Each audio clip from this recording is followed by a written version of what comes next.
Hello and welcome to our Student Innovation Podcast, where young minds bring big ideas to life.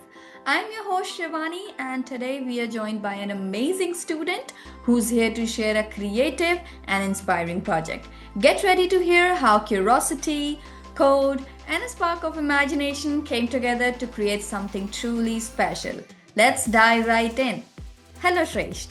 So, what is your project about? My project is about a small LCD game where you have to guess the number, select it with a potentiometer. That sounds really interesting. So, could you tell us what inspired you to make this project with sound and lights? I got inspired to make this project with sound and lights because if I only had the LCD, it would have just looked nice, but if people needed to hear it, it would just give a better user interface with audio. Absolutely. I just love that idea. By the way, did you add music to your project too? I didn't necessarily add music. I did add audio, one if you win and one if you lose. Nice. And what audio, or I would say the sound, does your project make? It creates one high pitch tone and one lower pitch tone. Sounds fun. So, did you also use lights in your project? For me, instead of lights, I used an LCD display. Sounds fun. So, and that's great. Was it fun to make this project all together? Yeah, it was fun. Once I figured out the functions, everything became so much shorter.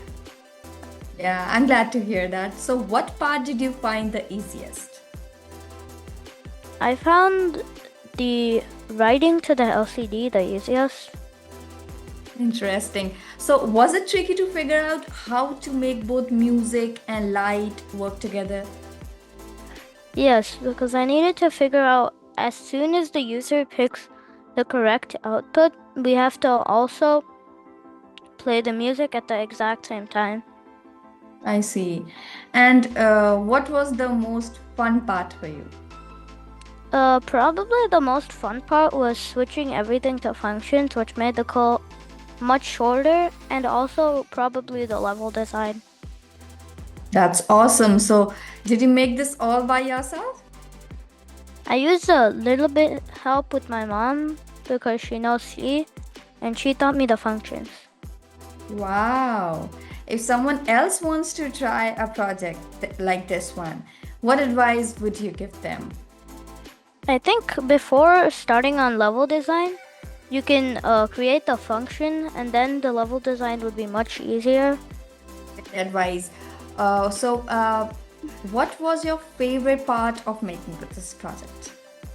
My favorite part was actually making the functions because they reduced the amount of code I actually had to write.